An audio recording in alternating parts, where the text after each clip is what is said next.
Hey, what's up, guys? Welcome back to the channel for the first official review.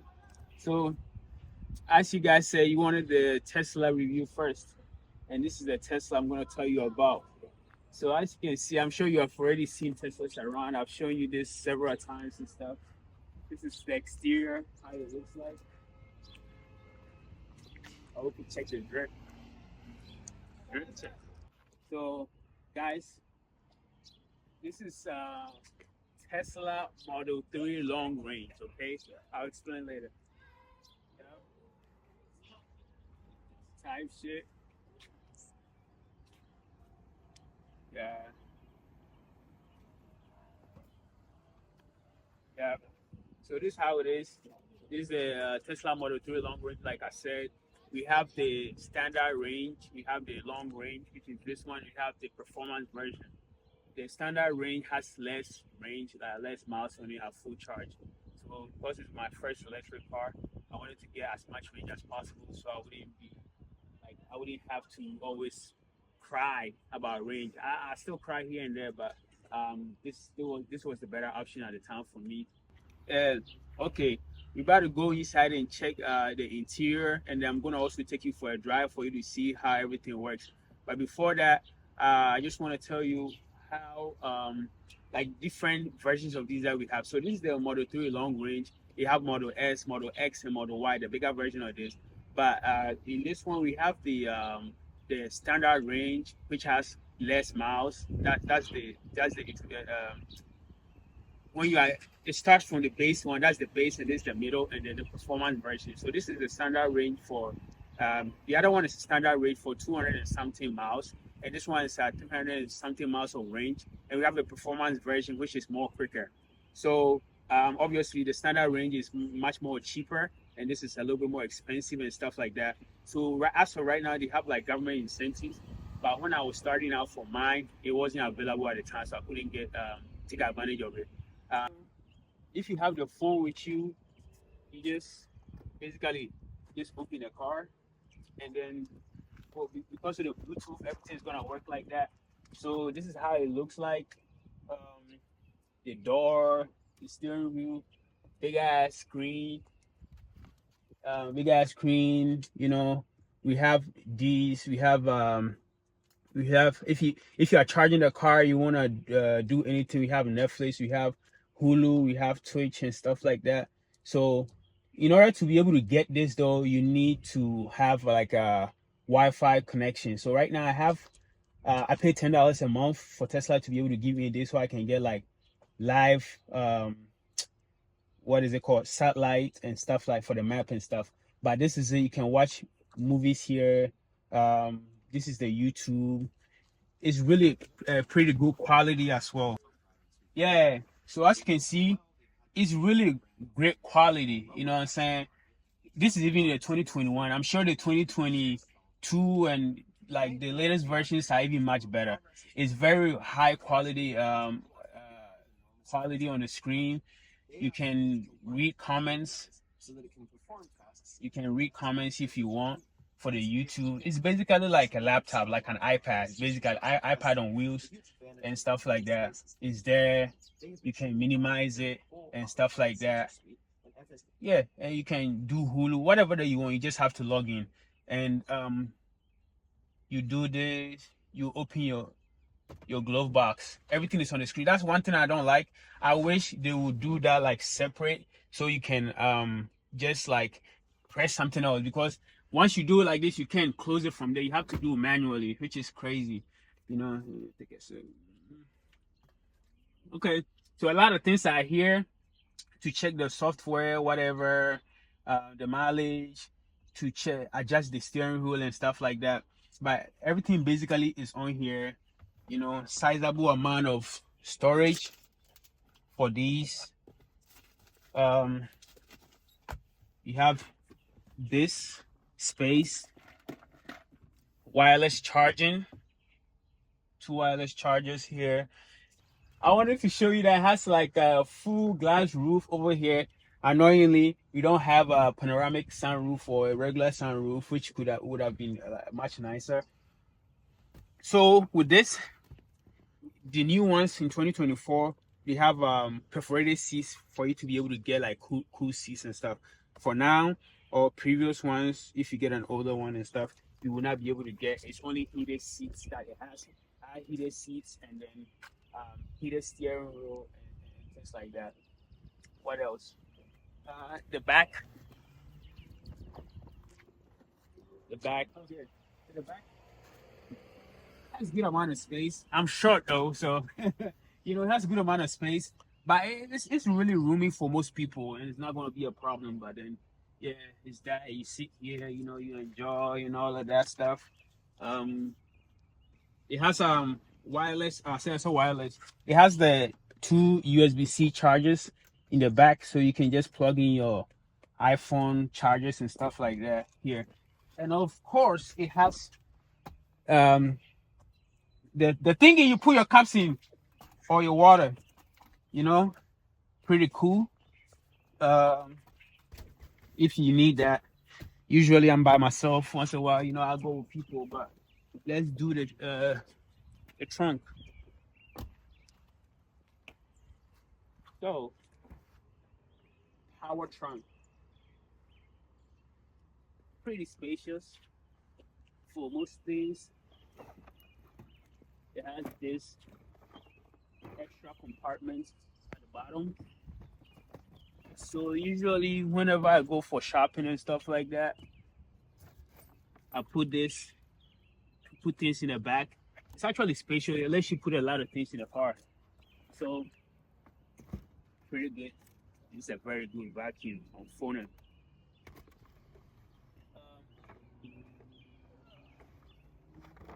Let me show you the front. The front part, the front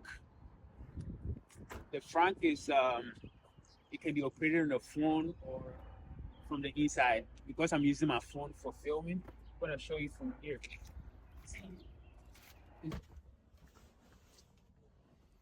With the front, you can do it from the phone easy, but when you come into the car like this too, you can just close. It will show you what is closed and what is open and stuff. You open the trunk and close, or you do the front like this. The only thing is you cannot press it for it to close. It will only open slightly for you to fully take it out. I mean, lift. This is a screenshot of the Tesla app on my phone. You can use that to view the outside of the car, the left side, the right side, front and back. If you're in a different state, different country or room, wherever you are in the world, you can use it to view what is going on around the car, horn on with the car, even do the farting sound. You can also use that to check the interior. This is a cool feature. It was added on a while back. It wasn't there when I first got a car, but I think it's pretty cool if you are scared of your car being towed and any other stuff. Yeah. Opening for it's like for emergency. So usually if you use this, it could break the window if it's not in an emergency situation. So that's what it is. So you about to get on the road type shit. Press it. And then to tell you, you probably know you cannot watch anything when you are driving. So if you are driving, let's say you see everything goes down and stuff like that. But as soon as I put it in drive, it's gonna go away. It's not gonna allow you to do that because it's for safety reasons, safety precautions you did. All right. So once you sit in the car, this is your turn signals. It shows you the cameras. Before when I bought the car, this was not part of it. It was only your blind spots were going to show on the screen. But due to software updates for the car, now I have this for the left turn and this for the right turn. Pretty cool. One of the best things they do is updates for the car. And what else? They added Apple Music to the car. It was not here before. It came as a result of software update. It's annoying sometimes to use, and it keeps logging me out. So I don't really use it like that anymore. I just use my phone. Another annoying thing that I wish they had was CarPlay. Apple CarPlay. It doesn't have it. It's only you use this one or your phone Bluetooth, which is fine for me right now. Yeah. So to show you something, there is that hook for hanging stuff. Okay, if you wanted to hang your suit or something like that, that's what it's right there, type shit. All right, on the road we go. You can park by pressing this side, or when you put it in drive or the car is in drive, whenever you open this, automatically it goes to park. That's one thing that is really great about this car. Okay, put it in park. Let's go. You see, it shows you your surroundings. It shows you everything that's going on. These are the cars, obviously. So whenever you're on the road, it tells you your blind spot through the screen. So these are the cars and everything that's going on.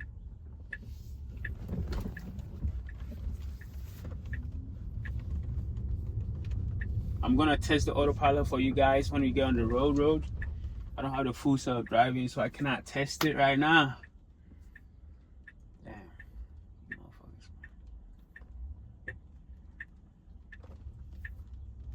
Oops.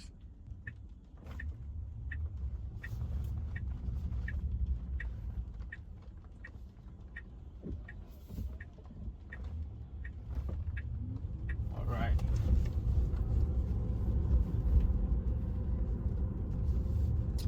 You see, shows everything. It shows these cones. It can show a lot of things on this screen. It's a lot of nice stuff. Even can show you human beings when they are walking and stuff. Make a left turn.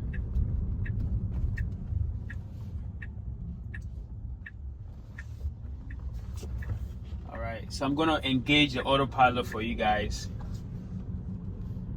You press it down once, and then legs off the steering wheel. As long as it has visible lines on the road, you are good. As long as, because it uses those. I think the full self-driving you may not have to, but as long as the regular autopilot that comes with all Teslas, it will actually good. I'm going to talk about that. So put it back.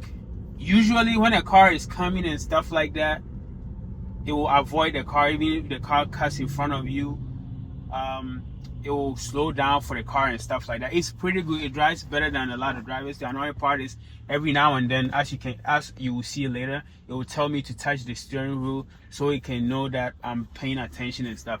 And one thing is, it has a camera here that looks into your eyes. So whenever I'm closing my eyes a lot, that it thinks I'm sleepy, it will beep. It will beep quicker than it usually does, and a lot of stuff. So what happened? Actually, there was a car coming. Even though the car was not coming to us, it thought the car was coming. So that's why that happened. But there is something called phantom braking in the Tesla. Usually when you are going like this and the car is driving for you, sometimes it thinks there's a car in front of you, or there's something in front of you or something, so it will immediately brake. I've only experienced that probably like 3 to 5 times in my almost 3 years of owning this car, but a lot of people experience it a lot. For now, I don't do that, so just pay attention to that. So this, you see, it told me to hold it out. I will let it hold longer when it comes again. Before, it was very difficult when crossing somewhere there's no lines. Now it's a little better from the software updates, so you can actually see it was able to transition all right. But you always have to pay attention, because this is a driving assistance. It's not a full self-driving. Even though that's what they are trying to do, it's not full self-driving yet. So you can just press it for it to go faster.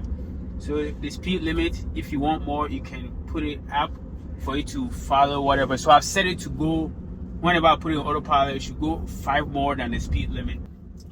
So if you decide to get a Tesla, or you test drive a Tesla and you are using an autopilot, just be always attentive. One way that I control that phantom brake whenever it has happened was press, as soon as it tries to do that, press the speed, because as soon as it tries to brake, you hit the speed, the car will go forward if it doesn't need to stop. Okay, so it's just annoying, honestly, because it doesn't have to do that. It says apply turning force to steering wheel. If you don't do it, it will turn red. Then it will start warning you, like going faster and stuff, and it's about to turn red. It will beep, and then you hold it. If you don't do that, if you don't hold it for a extended period of time, the car is going to slowly it's going to slow down.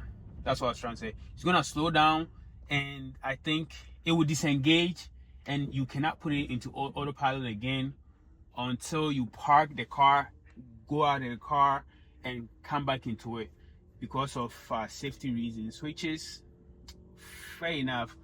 I think I've dozed off a couple of times while I was driving and putting on autopilot, and it was like beep, beep, beep, beep, beep, beep, beep. So I had to, like, if I think it can it allows up to maybe 3 times or 4, and it will disable for a week or something. Yeah. So yeah, the autopilot system is pretty good. Just don't do too much with it, because safety for yourself and people on the road, you always want to pay attention. But I don't have to touch the steering wheel. I can relax. One way though, don't do that a lot, is that when I put this on my eyes, it doesn't see my eyes. So because of that, I can use my phone a little bit. Like I said, don't do that. Sometimes it waits for you to get close to the car before it slows down, which I don't like. It's not too bad this time. Sometimes it does that. But when you are using your phone and you put on your dark glasses, you can't see your eyes. But it's still not good, because if you look down too long enough, it probably still can catch you anyways. But with the glasses on, I love my dark glasses, not because of this, but just because I love them. But when you put it on, you can escape some things like this. But yeah,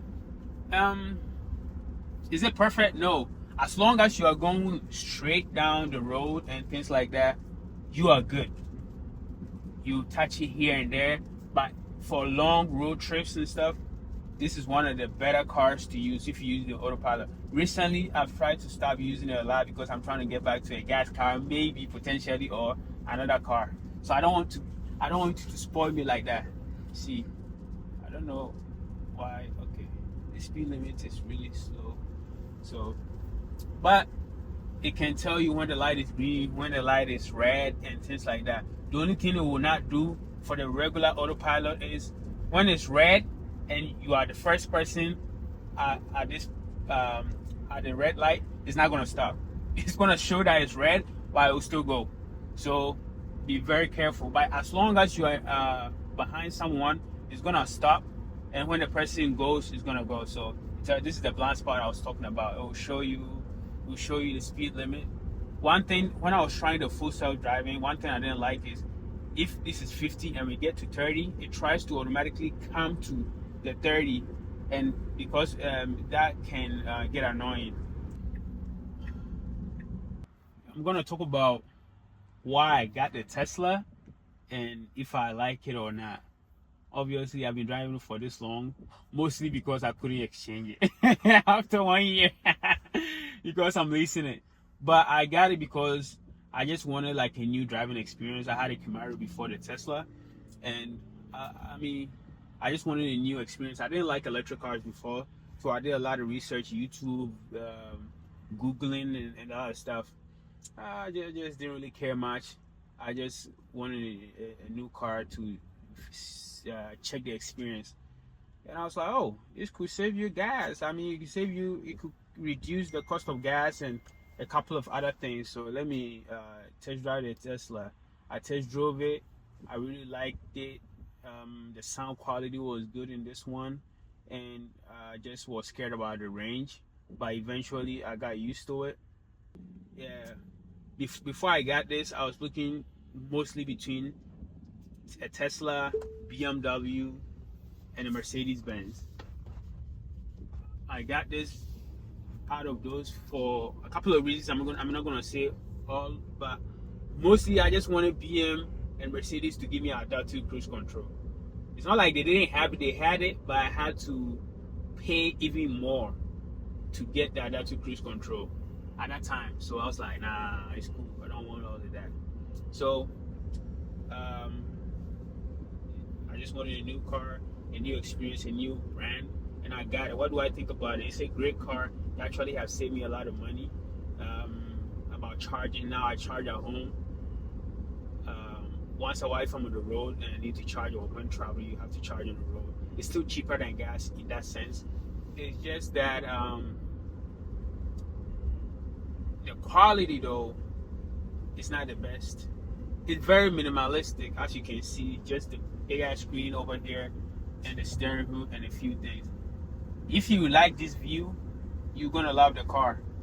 Comfort wise, the seats are okay. The seats are nice. It's not the best, but it feels really nice. The steering wheel feels really nice. I don't like that it doesn't have perforated seats or cooling seats. The newer ones, the 2024 ones, have perforated seats and stuff, but it's not very luxurious. The exterior grew on me. I didn't really like how it looked like that. But as I drove, for me, I just cared about the technology and stuff like that. But as I drove the car exterior, I don't care about it anymore. When I'm in the car, the speakers are really nice. It looks nice. It doesn't look crazy. The wood is really nice here. I matched it with something here, but I took it out because it got really wobbly and stuff like that. So it's not the quietest car. So this is considered a luxury car. When I bought it, it was about $52,000 in total, and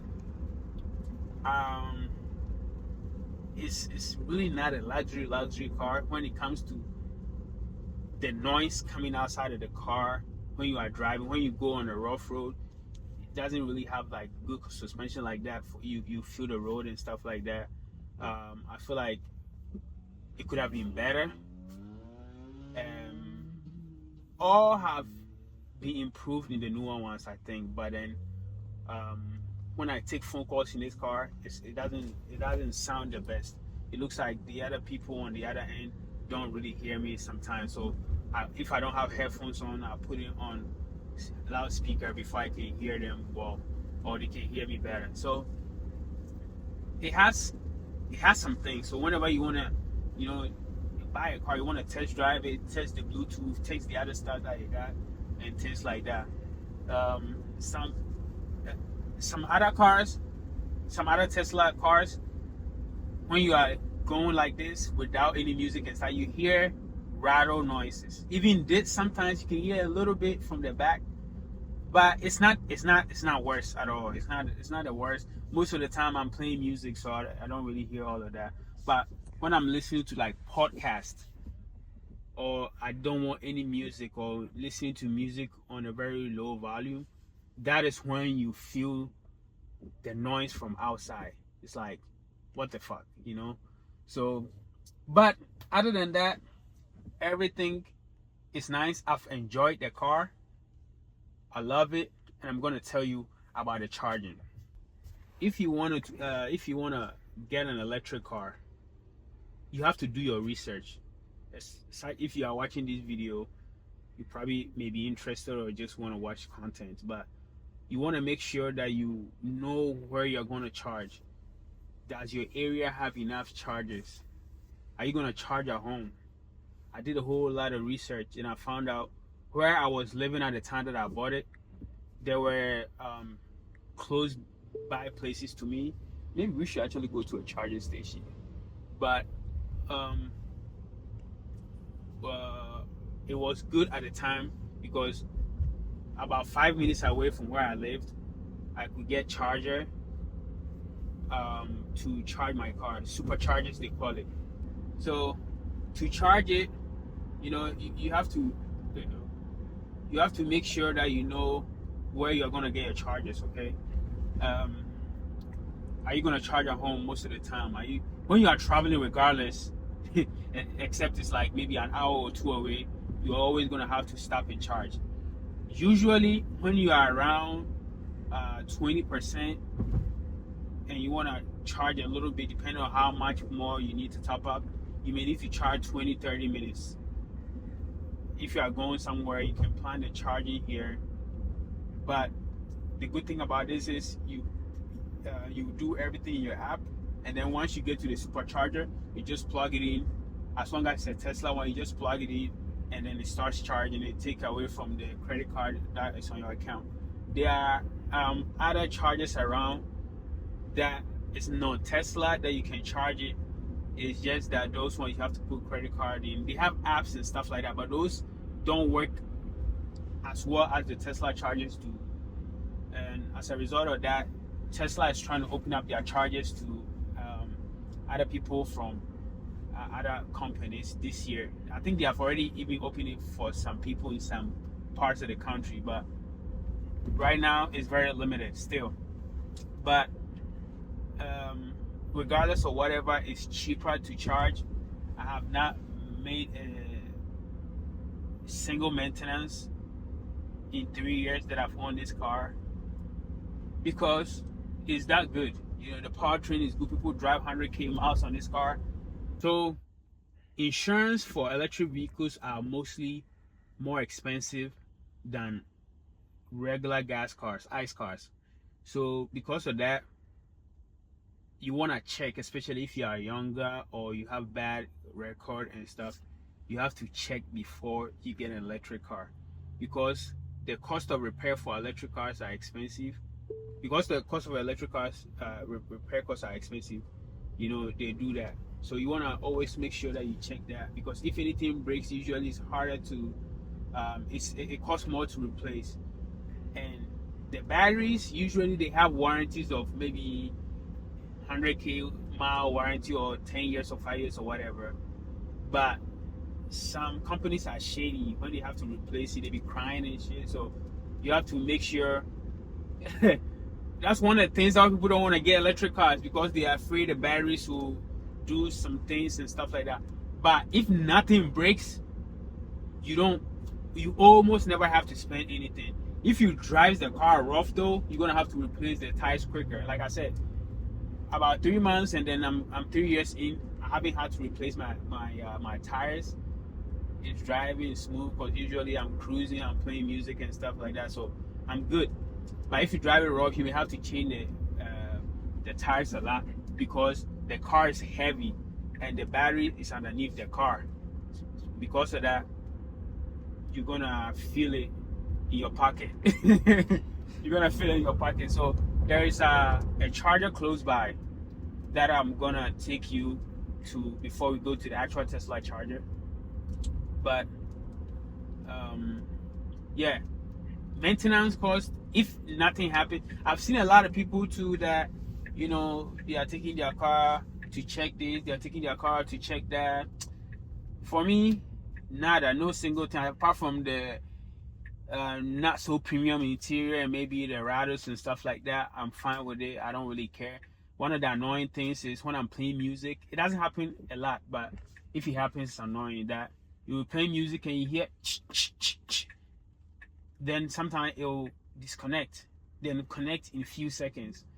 But I don't think it's only Tesla. It's just annoying for like a premium car. If it happens maybe once every like 10 months, maybe it will be fine. But for now, I'm going to take you to the charger. So this is Walmart. Usually you find some at Walmart and those bigger stores. This is I think Electrify America or something. So I'm going to wait for these people to pass, and I'll park it over there. Basin.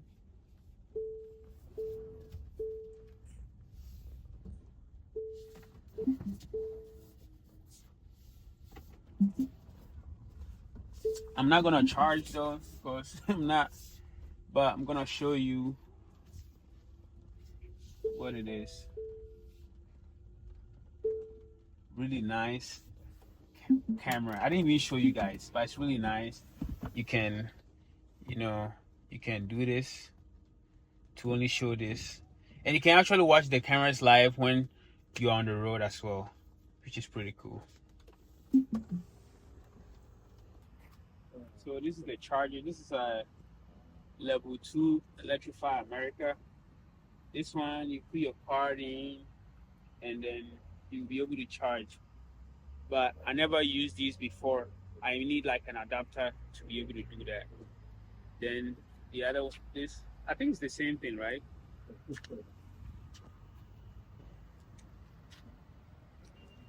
This is probably like faster or something. Yeah, this is faster. Hey, you gotta go to the actual Tesla charger. But usually when you go there, you press the thingy, it opens automatically. You can open it from the car as well, but you can also press here to open and then close it. It's better to navigate, even if you know where it's at, to precondition the battery for charging. You can just go there, but usually when you start it from here, it optimizes your battery to charge faster. To optimize it, you go here and then you click charging, and then it's gonna show you the available charges, and then you select whichever one you want to go, and then it's going to show you the closest ones. It's gonna start preconditioning your battery for fast charging, and then yeah, they tell you how much percentage you have when you get there, the minutes and stuff like that. So let's go. So this is the supercharger, okay? And then once you take it, there's this thing when you press, it's gonna open it automatically. Oh shit. It's short. So you press this, it opens, you plug it in, you wait for it to turn green. If it doesn't turn green, it's not working. Screen, come here, get a notification, and then it's gonna charge. It's gonna tell you how many minutes. So right now I have 52%. So if I'm to charge to 80%, that's the limit that I've set. Actually it was 85, but because of too many people here, it limited to 80%, but you can always like bump it up. So 52% is 177 miles right now. You can change it, but usually I leave it in percentage, and then you can click the battery thing, and then it will tell you, so you can switch it back and forth how much you want to. You can increase the percentage you want it to charge to. Let me leave it at 80, and it will show you right now. It's telling me how much. The price is 30 cents per kilowatt. Session cost right now 47 cents. The energy and stuff like that. It's going to what is it? You can stop the charging, whatever. Don't forget to plug it back in. Bitch ass niggas. Be a good citizen.